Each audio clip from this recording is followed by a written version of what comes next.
Alors bonjour à tous. Excusez-moi par avance si je n'arrive pas à terminer ce live. Tout simplement parce que je ne suis pas forcément très bien. Mais je voulais tenter des prédictions à la Madame Soleil par rapport au confinement, déconfinement de Noël. Puisqu'évidemment, Noël doit être célébré.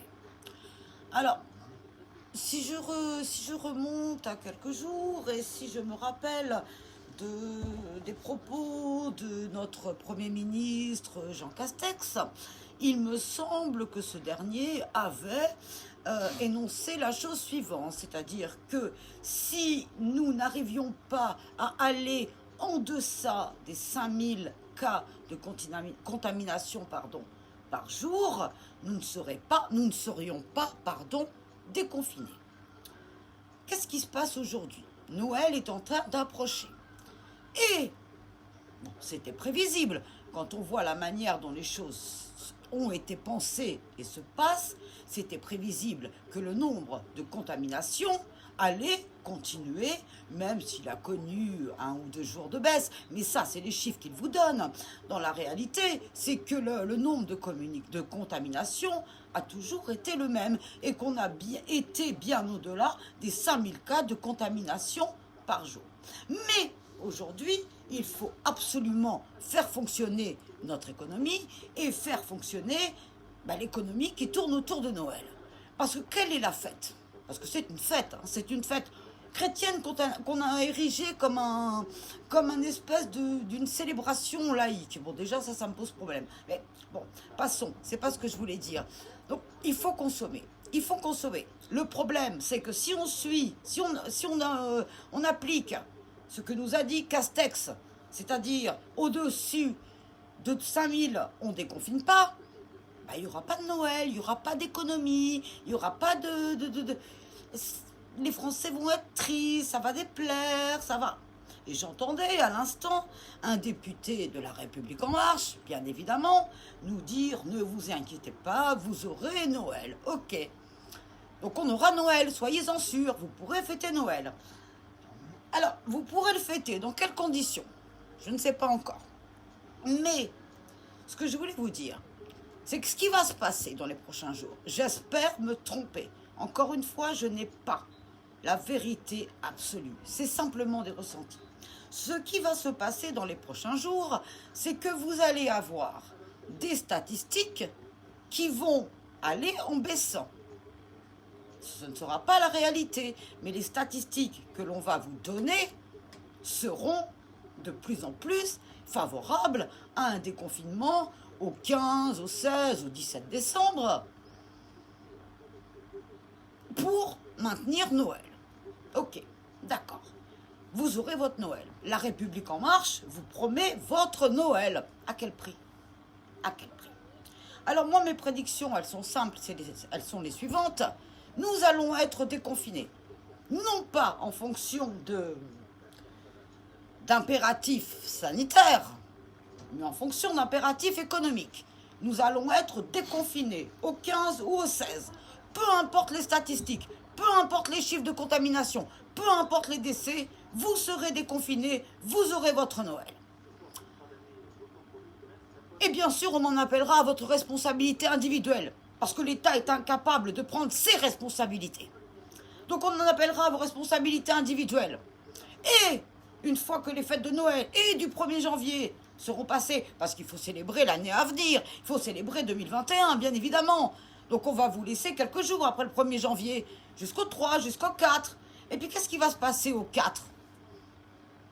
Les vrais chiffres, ce qu'on vous aura caché pendant des jours, voire des semaines, ils vont réapparaître. Et là, qu'est-ce qui va se passer? Vous allez être confinés, vous allez être reconfinés, de nouveau. Est-ce que c'est ça une stratégie sanitaire? Bon, puisque stratégie, c'est le terme qu'il faut employer. Est-ce que c'est ça la doctrine sanitaire du gouvernement? La doctrine sanitaire du gouvernement, elle est simple. Elle tient en un seul mot, économie. Économie, c'est tout. Ce Noël, Ce Noël permet au gouvernement d'aller à l'encontre de toutes les alertes actuellement concernant l'épidémie. Ce Noël est une couverture pour le gouvernement afin que vous puissiez, et vous penserez que vous êtes en sécurité, parce qu'on vous le fera penser, que vous pourrez aller faire vos courses, que vous pourrez aller dans les magasins, que vous pourrez aller finaliser les derniers achats, ça vous le pourrez. Et vous penserez que si le gouvernement l'a décidé, c'est que c'est la réalité. Voilà, sauf que non. Non, non, non, non. La réalité, elle est tout autre. La réalité, c'est l'économie. Et effectivement, les fins d'année, avec Noël et le premier de l'an, sont des moments où l'économie est florissante, où on la veut florissante. Et en ce moment, la croissance française, ça va pas très bien. L'économie française, ça va pas très bien. Personnellement, j'en ai rien à foutre. Parce que je pense d'abord à la santé des autres, à celle de mes proches, à la mienne secondairement. Mais le gouvernement, il pense pas à votre santé. Il s'en tape. Il veut de la monnaie. C'est tout ce qu'il veut. Alors on va vous déconfiner, ne vous inquiétez pas. Au 15, au 16 décembre, vous serez déconfinés. Pas par rapport à la situation sanitaire qui s'améliorera, parce qu'elle ne s'améliorera pas, mais par rapport à un impératif économique. Oui, vous pourrez vous retrouver en famille. Oui, vous pourrez célébrer. Oui, vous pourrez... la trêve des confisards. Je le disais l'autre jour, l'épidémie ne fait pas de trêve. Mais là, l'épidémie va se mettre en grève. Il va y avoir une grève de la Covid, là, du 15 décembre au 3 janvier. Vous pourrez circuler librement, vous pourrez festoyer, vous pourrez contaminer les autres, vous contaminer, aucun problème. Et au 4 janvier, on vous reconfine. Jusqu'à quand? Mars, février. Bordel, essayez de voir ce qui est en train de se passer. Il suffit d'écouter ce qui est dit par les représentants de la République En Marche, qu'ils soient députés, qu'ils soient porte-parole, qu'ils soient militants. Écoutez ce qu'ils sont en train de vous dire. Lisez derrière les lignes, ou entre les lignes. Vous aurez votre Noël, vous serez déconfinés.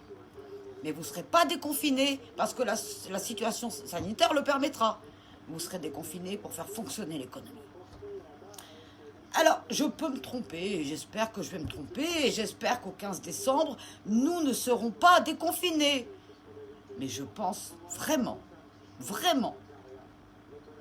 que si j'interroge les choses sur le plan de la politique et de ce que je sais pour l'avoir expérimenté de la République En Marche, je pense que vous serez déconfinés le 15 décembre, le 16 décembre ou le 17 décembre. À des fins économiques. Et puis la République En Marche, elle ne veut pas être responsable d'un Noël qui n'aura pas forcément lieu, ça fait mauvais. Ouais, ça sonne pas bien, quoi. Merde, la République En Marche, elle nous a empêché d'avoir un Noël correct. C'est des électeurs en moins pour 2022. C'est aussi ça dans leur tête. Faut décevoir personne, en fait, c'est ça. Faut faire dans le nini, et puis mettre en danger la vie des gens. Mais ça n'a jamais importé pour la République En Marche. Ça n'a jamais importé. Et ça n'importera jamais. Alors, c'est tout ce que j'avais à dire. Ce sont mes prédictions à la Madame Soleil. Vous serez déconfinés, ne vous posez même plus de questions. Vous serez déconfinés. Vous serez reconfinés le 3 ou le 4 janvier. Entre-temps, il y aura une hécatombe. Une hécatombe qu'on ne vous dira pas. C'est ce qui va se passer. Et encore une fois, je vous répète que j'espère me tromper. J'espère me tromper. Ne soyez pas dupes des enjeux de ce Noël. Il y a des enjeux économiques. Il y a des enjeux politiciens. Voyez au-delà. Voyez 2022. Parce que le président de la République et son gouvernement, ils ont pris de l'avance. Ils sont déjà en 2022. Ils pensent déjà 2022. Toutes les décisions qu'ils prennent actuellement sont prises en fonction d'un seul objectif, la réélection d'Emmanuel Macron en 2022. C'est tout. C'est tout. Alors, soyez conscients, enfin je ne sais pas si j'ai la vérité, j'en sais rien, je ne sais pas si j'ai la vérité, mais soyez conscients des manœuvres qui sont en cours actuellement. Et je parle de manœuvres. Macron utilise souvent un vocabulaire guerrier. Ce sont des manœuvres militaires, quasi-militaires. Alors vous aurez votre Noël. Mais à quel prix? À quel prix? Voilà, donc c'était mon petit coup de gueule du matin. Parce que l'écrire, c'était trop long et puis j'avais envie de vous parler. Ça sonne toujours plus vrai quand on parle aux gens. Emmanuel Macron devrait savoir d'ailleurs quand il fait des interviews que ça sonne beaucoup plus vrai. Mais Emmanuel Macron et la vérité, ça fait deux. Ça fait deux depuis le départ. Et aujourd'hui, alors que les masques tombent, on essaie de vous réintroduire dans une mascarade. Emmanuel Macron, son gouvernement, je bois du jus d'orange. Emmanuel Macron, son gouvernement, n'ont eu, pour nous, citoyens français, depuis le début, que du mépris. Ils continuent à en avoir. Alors devons-nous encore respecter ce gouvernement, ce président? Quelle autorité ont-ils aujourd'hui? Quelle légitimité ont-ils? Quelle crédibilité ont-ils? Vous connaissez ma réponse, c'est pas la peine que je vous la donne. Et je vous la donne, pour moi, ils n'en ont aucune. Aucune. Ils ne nous représentent plus. Alors Emmanuel Macron et son gouvernement peuvent bien se projeter en 2022. Que nous aussi, nous nous projetons en 2022. Mais sans Emmanuel Macron. Sans son gouvernement. Sans ceux qui contribuent à cette mascarade. Alors, s'il vous plaît, doutez sans cesse de ce qui vous est dit. Doutez, remettez en question, cherchez l'information brute, pas celle qu'on vous déforme. Et accédez à une autre vérité, à une autre réalité que celle qu'on vous donne à voir. C'est simple. Osez avoir un autre regard. Je sais que d'autres essaient de poser d'autres regards. Je ne suis pas un gourou, je ne suis pas un prophète, je suis personne. Je suis personne. J'ai juste envie de partager des choses avec vous. Parce que je connais là, comment je peux dire, le cynisme de la Macronie. Je le connais. Je l'ai éprouvé. Je connais ce qu'ils sont capables de faire pour sauver ne serait-ce qu'un point de PIB. Alors soyez conscients de cette réalité-là. Continuez, s'il vous plaît, à vous protéger. Respectez le confinement. Nous sommes confinés encore jusqu'au 15 décembre. Respectez-le. Vous aurez constaté, il n'y a aucun contrôle. En tout cas, ici, moi, où je vis, il n'y a aucun contrôle. Après, on s'étonne que les cas de contamination augmentent. Il n'y a aucun contrôle. Vous pouvez sortir sans attestation, ça ne pose pas de problème à personne. Respectez les gestes barrières. Respectez les autres. Nous avons effectivement une responsabilité individuelle. Elle nous concerne et elle concerne les autres. Arrêtons avec ce putain d'égoïsme, ce putain de...